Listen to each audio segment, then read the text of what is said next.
अस्सलाम वालेकुम नाज़रीन, सियासत टीवी के कौमी खबरनामे में आप सबका इस्तकबाल है। मैं हूँ फरजान अहमद। सबसे पहले पेश है हेडलाइंस।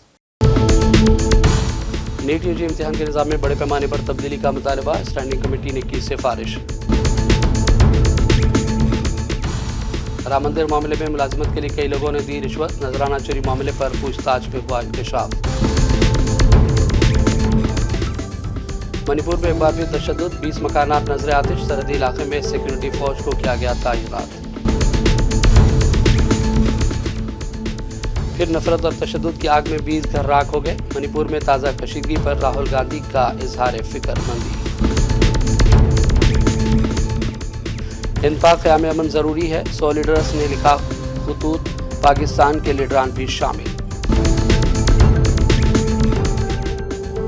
और गाँव कशी पर पाबंदी से मुताल्लिक़ मद्रास हाई कोर्ट के हुक्म के खिलाफ तमिलनाडु हुकूमत ने सुप्रीम कोर्ट से किया रुजू। हेडलाइंस आपने देखी और पेश है कौमी खबरनामे की तफसीलात। पार्लियामेंट की तालीम से मुताल्लिक़ स्टैंडिंग कमेटी के अरकान ने नीट यूजी पेपर लीक तनाज़े से मुताल्लिक़ मौजूदा इम्तिहान के निज़ाम में अहम तब्दीली की सिफारिश की है। साथ ही NTA को कानूनी दर्जा दिए जाने का मुतालबा भी किया। मीटिंग के दौरान कमेटी ने नीट यूजी इम्तिहान के दोबारा इनेकाद की भी इस मौके पर सताइश की। राम मंदिर से मुताल्लिक़ मुबैना नजराना चोरी की जांच के दरमियान अब एक नया इंकशाफ तकर्रुरात में रिश्वत से मुताल्लिक़ सामने आया। इसके बाद मंदिर में होने वाले तकर्रुरात का अमल भी तहक़ीक़ात के दायरे में आ गया है। ज़राए के मुताबिक पुलिस इल्ज़ामात की जाँच कर रही है, जिनमें दावा किया गया कि राम मंदिर में मुलाजिमत दिलाने के नाम पर रिश्वत ली गई। पुलिस मुख्तलिफ़ दस्तावेज़ात, माली लेन देन और मुतल्लिक़ा अफराद के बयानात की बुनियाद पर इस पूरे मामले की तहक़ीक़ात में मसरूफ़ है। UBT शिवसेना तर्जुमान संजय रावत ने BJP पर तनकीद की और कहा कि मुल्क में जमहूरियत की धज्जियां उड़ाई गई हैं। उन्होंने मरकज़ी एजेंसियों के गलत इस्तेमाल को भी निशाना बनाया और कहा कि उनके इस्तेमाल से मुल्क में दस्तूर की अहमियत को गोया ख़त्म किया जा रहा है। रावत ने अमित शाह और मोदी के बारे में भी संगीन इल्ज़ामात लगाए। फोड़ेंगे एक दूसरे को, BJP फोड़ देंगे। इतनी नशा है पार्टी फोड़ने के लोगों में, कुछ बचा ही नहीं तो अपनी पार्टी फोड़ देंगे ये लोग। 35 करोड़ का खेल वहाँ हो गया। तमिलनाडु में 15 विधायक टीवी के पार्टी के तोड़ने की कोशिश की सरकार गिराने की। ये लोगों को चैन नहीं है, ये लोगों को नींद नहीं आती। अगर किसी को नहीं तोड़ा एक दिन तो उनको नींद नहीं आती। क्या कर सकते हैं? देश का लोकतंत्र इतने स्तर तक नीचे गिरा है। कभी आने वाले पीढ़ी को बताना होगा कि इस देश में कभी लोकतंत्र था। विपक्ष इसमें कुछ कर नहीं रहा है। क्या नहीं करना? विपक्ष क्या करेगा? विपक्ष क्या करेगा? आप सेंट्रल एजेंसी और पैसे का इस्तेमाल करके उनकी पार्टी तोड़ रही है, तो विपक्ष क्या करेगा? मैंने पहले भी बोला है, जिस दिन ये लोग सत्ता में नहीं रहेंगे और ये सेंट्रल एजेंसी हमारे पास आएगी तो BJP के 10 टुकड़े हो जाएंगे, वो भी 10 मिनट में।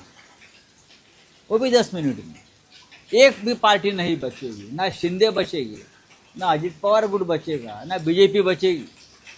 1 घंटे के लिए ED CBI हमारे पास दे दो। बहुत आसान है।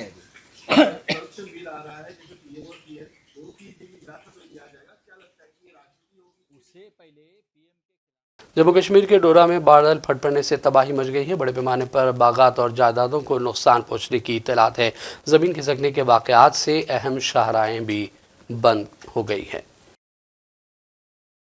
ईरान के साबिक़ supreme leader Ayatollah Ali Khamenei की सरकारी नमाज जनाजा और आखिरी सुमात जुमा 3 जुलाई से जुमेरात 9 जुलाई तक जारी रहेंगी। ईरान ने दोनों बड़ी मुल्की जमातों BJP और कांग्रेस के कौमी सदूर को मदऊ किया। ईरान की दावत पर कांग्रेस के कौमी सदर मल्लिकार्जुन खड़गे की जगह पार्टी के खारजा महकमे के सरबराह सलमान खुर्शीद इसमें शिरकत करेंगे। मणिपुर में तशद्दुद का सिलसिला एक बार फिर शिद्दत अख्तियार करता जा रहा है। नामालूम शरपसंदों ने कम से कम 20 मकानात को आग लगाई है, जिसके बाद इलाकों में कशीदगी बढ़ गई और सिक्योरिटी फौज को फौरी तौर पर तैनात किया गया है। पुलिस के मुताबिक मुतासरा गाँव चसाट पुलिस स्टेशन से तकरीबन 45 किलोमीटर शुमाल मशरक़ में हिंदुस्तान म्यांमार सरहद पर वाक़ सरहदी सूतू नंबर 113 के करीब वाक़ है। इत्तला मिलने के बाद पुलिस और सिक्योरिटी फौज पहुँच गई और मौके पर पहुँच कर सूरत हाल को काबू में करने का दावा भी किया गया है। कांग्रेस के साबिक़ सदर राहुल गांधी ने मणिपुर के हालात पर शदीद फिक्रमंदी का इजहार किया। उन्होंने खासतौर से मरकज़ की मोदी हुकूमत पर तनकीदें की और कहा कि मणिपुर सालों से जल रहा है और आज फिर नफरत और तशद्दुद की आग में 20 घर राख का ढेर हो गए। सोशल मीडिया पोस्ट में राहुल गांधी ने मरकज़ के साथ साथ रियासत हुकूमत पर भी तनकीदें की और कहा कि दो हुकूमत और सदर राज के बावजूद कशीदगी बढ़ती जा रही है। हज़ारों लोग अपनी जान गंवा चुके, लातेदाद ख़ानदान उजड़ गए। उन्होंने कहा कि मणिपुर जिस नाकाबिले बर्दाश्त तकालीफ से गुजर रहा है उसका तसव्वुर करना भी मुश्किल है। हिंदुस्तान और पाकिस्तान के 100 से ज़्यादा मुमताज़ शहरियों ने दोनों ममालिक के वज़ीर-ए-आज़म को अमन मामूल और बातचीत की बहाली के हवाले से ख़त लिखा है। दस्तखत करने वालों में कैरों के साबिक़ सरबराह अमरजीत सिंह दौलत ने कहा कि इक़दाम और ओपी शाह ने उठाया था जो बरसों से पाक भारत अमन के लिए काम कर रहे हैं। हमने महसूस किया कि मददगार या कारआमद साबित होगा। इस पर न सिर्फ कश्मीरी बल्कि हिंदुस्तानियों ने दस्तखत किए हैं बल्कि पाकिस्तानियों की जानिब से भी इस पर दस्तखत हुए। मैं डॉक्टर फारूक अब्दुल्ला का बहुत एहतराम करता हूँ। ओपी शाह साहब का इनिशिएटिव है और वो काम करते रहते हैं on peace, India Pakistan Kashmir ये वो, तो मैं तो उनको सपोर्ट ही करता हूँ क्योंकि अब कुछ माहौल कुछ ऐसा था, मैं समझता हूँ कि which has encouraged mister OP Shah, क्योंकि आरएसएस के लीडरों ने कहा है कि बात होनी चाहिए India Pakistan, is no reason कि बात ना हो।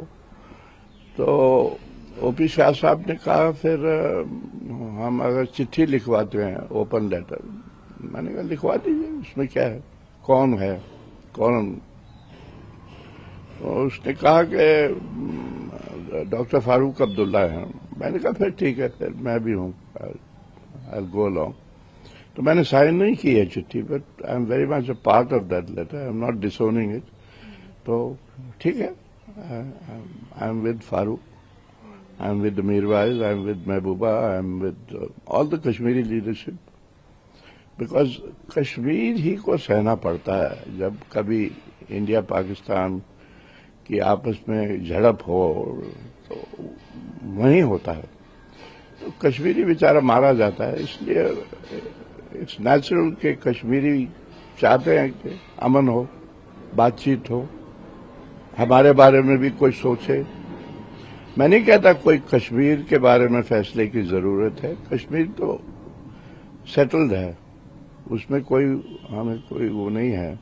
लेकिन सवाल यह है कि भाई अगर कश्मीरी कहता है कि बातचीत हो और आरएसएस के लीडर कहते हैं बातचीत हो, और राम माधव साहब अभी बातचीत करने गए थे पाकिस्तानियों के साथ कोलंबो, तो इन द सेम मोड हम भी कहते हैं कि बातचीत हो, और क्या है, it's not different from what they are saying.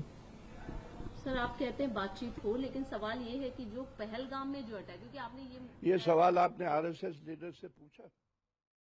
Tamil Nadu हुकूमत ने मद्रास हाई कोर्ट के उस हुक्म को सुप्रीम कोर्ट में चैलेंज किया है जिसमें ईद उल अज़हा समेत रियासत भर में किसी भी मुकाम पर गाय या बछड़े के ज़बीहा पर पाबंदी लगाने की हिदायत दी गई थी। रियासती हुकूमत का मौक़िफ़ है कि हाई कोर्ट अपने सामने दायर दरख्वास्त के दायरे से कहीं आगे निकल गई है। ये दरख्वास्त सिर्फ कोयम्बतूर में ईद उल अज़हा के दौरान अवामी मुकामात पर गाय के ज़बीहा को रोकने तक ही महदूद थी। और आखिर में फिर एक मरतबा कौमी खबरनामे के हेडलाइंस पर डालेंगे एक और नज़र। नीट यूजी इम्तिहान के निज़ाम में बड़े पैमाने पर तब्दीली का मुतालबा, स्टैंडिंग कमेटी ने की सिफारिश। राम मंदिर मामले में मुलाजिमत के लिए कई लोगों ने दी रिश्वत, नजराना चोरी मामले पर पूछताछ में हुआ इंकशाफ। मणिपुर में एक बार फिर तशद्दुद, 20 मकानात नजर आतिश, सरहदी इलाके में सिक्योरिटी फौज को किया गया तैनात। फिर नफरत और तशद्दुद की आग में 20 घर राख हो गए। मणिपुर में ताज़ा कशीदगी पर राहुल गांधी का इजहार फिक्रमंदी। हिंद पाक क़याम अमन ज़रूरी है, 100 लीडर्स ने लिखा खुतूत, पाकिस्तान के लीडरान भी शामिल। और गाँव कशी पर पाबंदी से मुताल्लिक़ मद्रास हाई कोर्ट के हुक्म के खिलाफ तमिलनाडु हुकूमत ने सुप्रीम कोर्ट से किया रुजू। सियासत टीवी के न्यूज़ बुलेटिन का सिलसिला फ़िलहाल यही ख़त्म करते हैं। मोहम्मद फरजान अहमद को पूरी टीम के साथ इजाज़त दें। देखते रहिए सियासत टीवी। अल्लाह हाफ़िज़।